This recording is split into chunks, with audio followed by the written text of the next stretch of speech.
फिर ऐसा क्या है C4 पौधों में कि वो अपनी CO2 की मात्रा बहुत बढ़ा लेते हैं लीफ के अंदर? During high temperature, during sunlight, photo respiration occurs. जब भी सनलाइट होगी तो ये वाला फिनोमेना होता है, फोटो रेस्पिरेशन। और ऐसे में क्या होगा? ऑक्सीजन की कंसंट्रेशन ज़्यादा हो जाती है लीफ में, तो इसकी किसके साथ बाइंडिंग हो जाएगी?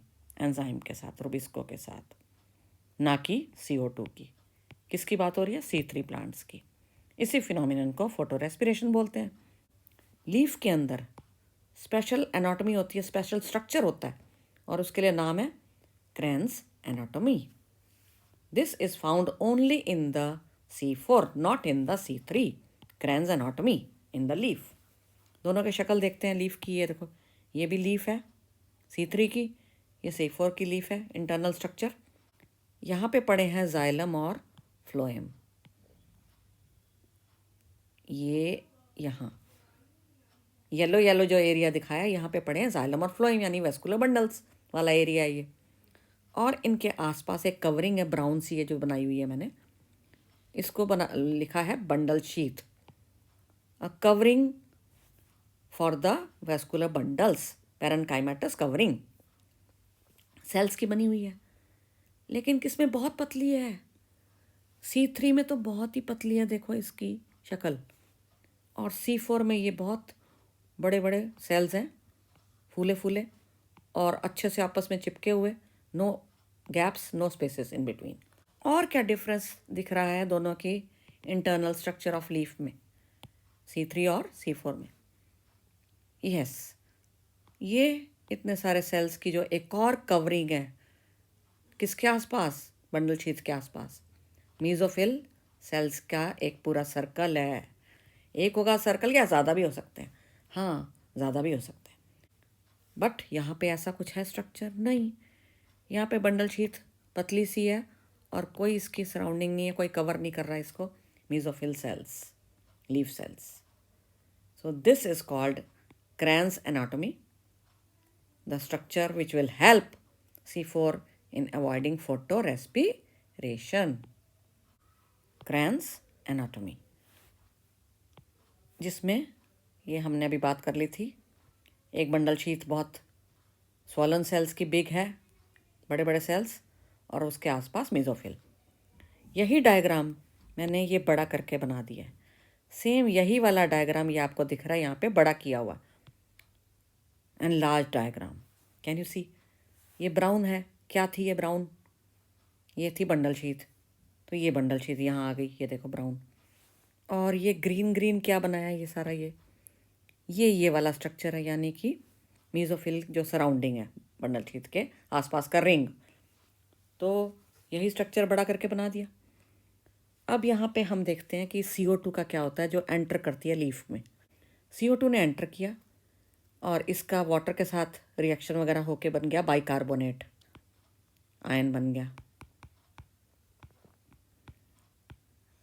HCO3-1। Can you see this? Bicarbonate बन गया। अब ये जो HCO3 है, फिक्सिंग ऑफ कार्बन डाइऑक्साइड हुआ है, ये जुड़ जाएगी फॉस्फोइनोल पायरुवेट के साथ, जो यहाँ पड़ा था, एक 3 कार्बन कंपाउंड पड़ा था यहाँ, उसके साथ ये जुड़ के रिएक्शन हो गया। क्या बन गया? एक पहला C4 कंपाउंड बना, स्टेबल कंपाउंड बना, ये पहला C4। याद रखिए कि C3 साइकिल पढ़ते थे हम, किस में होता है?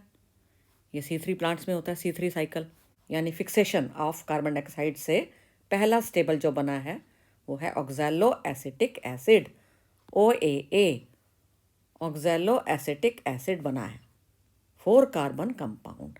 क्योंकि ये 4 कार्बन है, इसीलिए इस वाले साइकिल का नाम क्या रखा हुआ है? C4 cycle.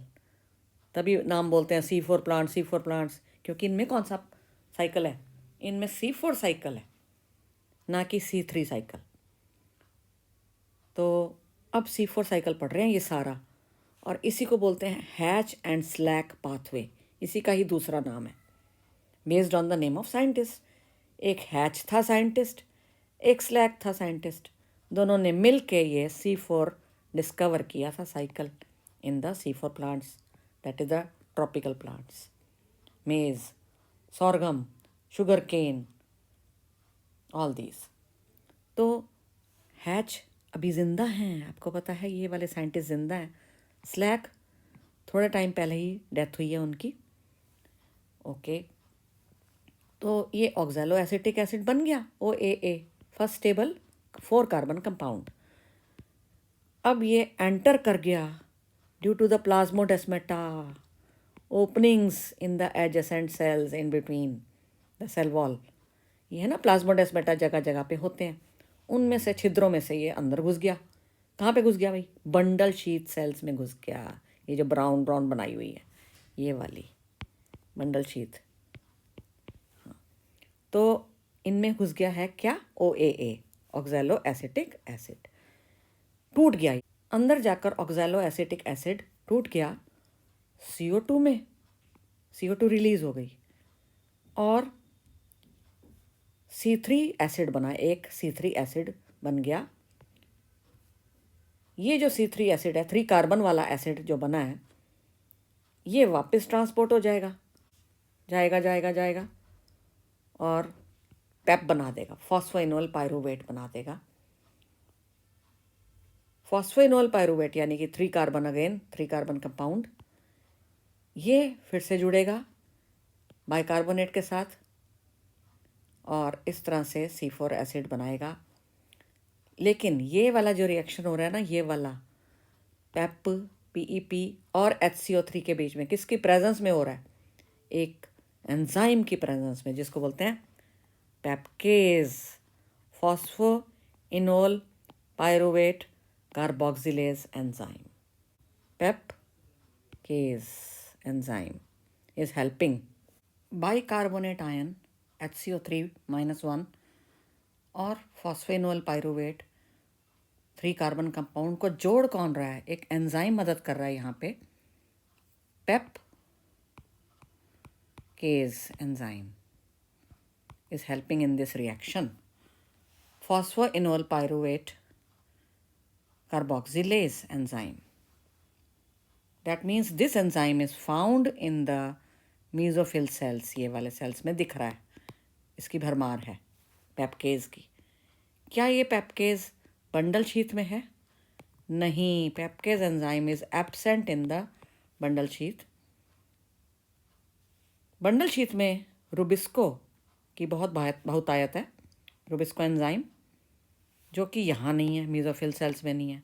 तो प्लीज़ रिमेंबर कि PEPcase enzyme is very much there in mesophyll cells surrounding the bundle sheath.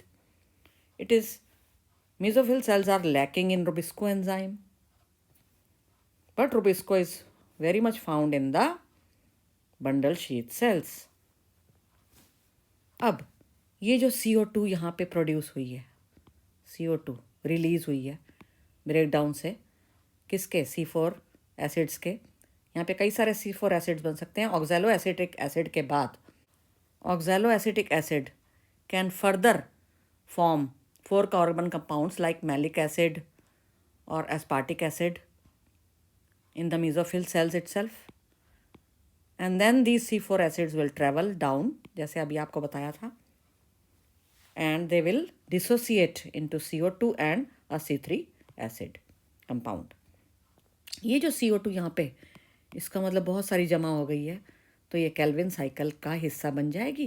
Calvin cycle होके रहेगा किसमें? C4 वाले प्लांट्स में केल्विन साइकिल होगा इन द बंडल शीथ। रुबिस्को किस तरह से एक्ट करेगा? क्योंकि बहुत सारी CO2 अवेलेबल है, यहाँ पे रिलीज होती जा रही है, उसकी कंसंट्रेशन बढ़ा दी गई है यहाँ पे, देखो मैकेनिज्म के द्वारा, जिसको बोलते हैं क्रैन्स एनाटॉमी के द्वारा CO2 बहुत ज़्यादा हो गई है यहाँ पे बंडल शीथ में। Hence Rubisco will act as carboxylase or oxalase now? Yes, it will act as carboxylase and help in formation of photosynthesis, doing of photosynthesis, formation of food, that is glucose will be formed now. ये एक cycle बन गया पूरा, देखिए, it is a continuous cycle, क्योंकि पेप regenerate हुआ है। ये PEP ही यहाँ पे यूज़ हुआ था, HCO3 के साथ जुड़ गया था और PEP ही बन गया है दोबारा यहाँ से, thanks to the C3 acid. इसी ने PEP का फॉर्म ले लिया, बदल गया ये इसमें। तो ये एक साइकिल है ना, can you see this whole cycle continuous. तो that is why it is called C4 cycle और Hatch and Slack pathway found only in the C4 plants. तो CO2 ने एंटर किया लीफ के अंदर और लीफ सेल्स के अंदर घुस गई। ये लीफ सेल्स हैं, यानी कि मीजोफिल का पूरा रिंग किसके चारों तरफ, बंडल शीथ की तरफ। ये है बंडल शीथ के सेल्स, ब्राउन ब्राउन।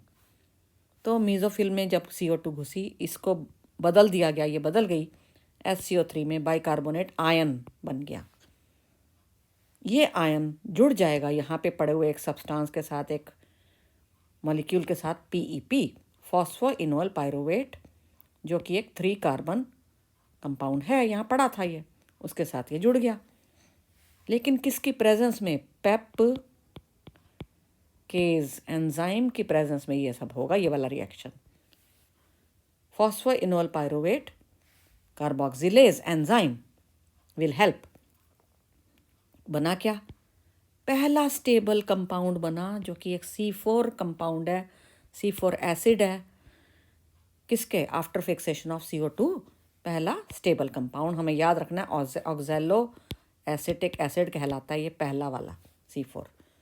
ये फर्दर कई और C4 एसिड्स भी बना सकता है, बन जाएंगे। और ये C4 acids through the plasmodesmata holes, छिद्र बिटवीन द सेल्स, उनमें से घुसेंगे और अंदर कहाँ पहुँच गए जी, बंडल शीथ सेल में पहुँच गए, ब्राउन ब्राउन। यहाँ पे इन्होंने, ये टूट गया, C4 एसिड्स टूट जाएंगे, CO2 अलग से पैदा हो गई, बन गई, और एक C3 एसिड बन गया, 2 चीज़ें बनी, 2 प्रोडक्ट्स। CO2 तो घुस गई केल्विन साइकिल में, उसका हिस्सा बन गई, डार्क रिएक्शन का हिस्सा बन गई, केल्विन साइकिल में आ गई, यानी कि फूड बनेगा, अब ग्लूकोज बनेगा केल्विन साइकिल के थ्रू। और C3 एसिड विल बी, ये जो बना है C3 एसिड बना है, ये जाके रीजनरेट कर देगा PEP को, फॉस्फोइनोल पायरुवेट को रीजनरेट कर देगा, 3 carbon compound again. Hence the cycle will get continuous and complete cycle हो गया। देखिए, इसको बोल देते हैं Hatch and Slack pathway based on the name of scientist, और इसको C4 साइकिल भी कहा जाता है। हमें याद रखना है कि मेसोफिल सेल्स में कौन सा एंजाइम की बहुत बहुतायत है, पेप केज एंजाइम की बहुत ज़्यादा एबंडेंस है। क्या इसमें रुबिस्को मिलेगा, नहीं, यहाँ रुबिस्को नहीं मिलेगा, क्योंकि यहाँ नहीं हो रही वो प्रोसेस, कौन सी, केल्विन साइकिल वगैरह, वो कहाँ हो रही है, यहाँ पे बंडल शीथ में। इसका मतलब bundle sheath cells are rich in rubisco enzyme. बहुत सारी CO2 होने के कारण यहाँ पे CO2 की बहुतायत के कारण, क्योंकि रिलीज हुई है यहाँ पे, देखो टूटी है, तो CO2 बहुत ज़्यादा बंडल शीथ में आ चुकी है।